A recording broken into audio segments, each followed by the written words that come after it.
So, ang Pero dami. ipapalo ka nila. Palo.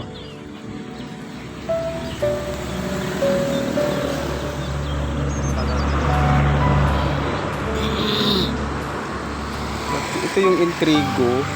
Ano naman to dito? Kainan din siya. Ang dami mga sasakyan. Dinadayo talaga siya. Ha?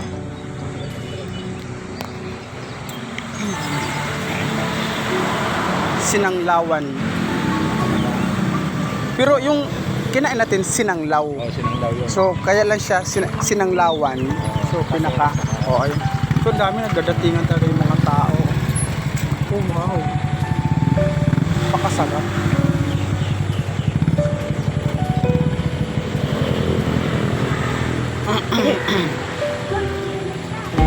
Mga rider.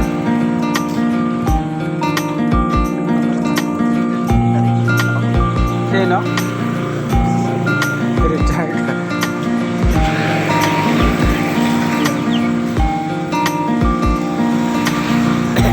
Mga dahil kami kumakain. Lahat makumakain ng mga ito. Yung mga taxi.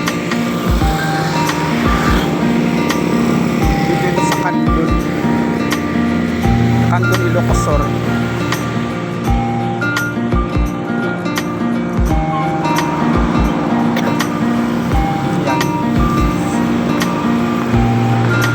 Mag-extend sila ng mga upuan kasi hindi talaga magkasya.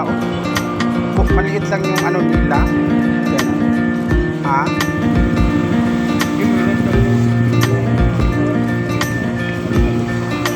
Kasi labas-pasok yung mga tao.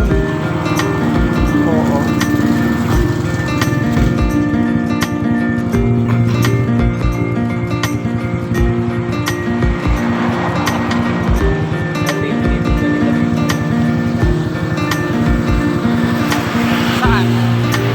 Tinitinda nito? Dito?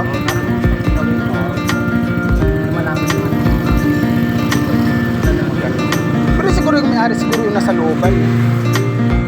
Yung pinaka-may-ari dito. Ito.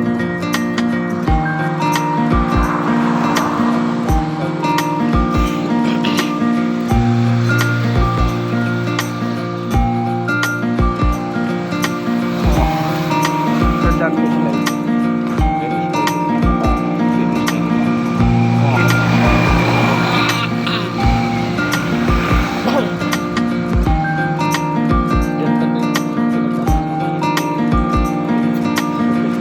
Dyan. Aso may mga ganun din pala dito.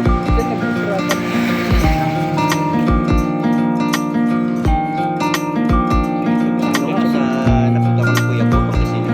Oo. Sinabi sa akin ng Ganun. pero nakaano, kasi ang ano ron, din. Bote sa kabasa din kasi baka bakit kasi patong na pagpiling namin kakay kita kami. Habang nagkakatay tulog ako. Unang kapusan, dapat talaga. Sabi ko bakit hanggang tanghali na? Dapat hanggang gabi dapat, no?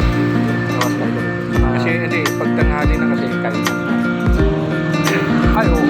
Pari ang kakain na dito, yung mga pagkain na mga pabiyahe.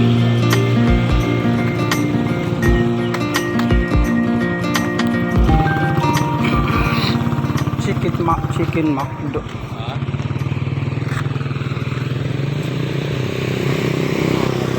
Interview. Ulit yung Mang Sani Sinanglawan. Talagang dinadayo talaga siya, no? Ay, bagong pasok na naman.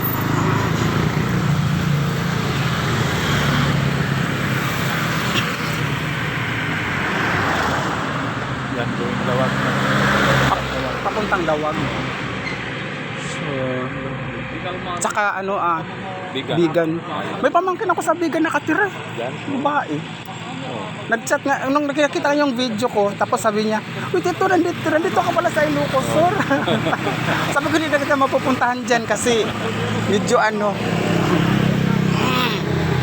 Sabi ko, sasadyain na lang kita dyan. Pamangkin ko babae, may asawa na din. Taga doon. Oo.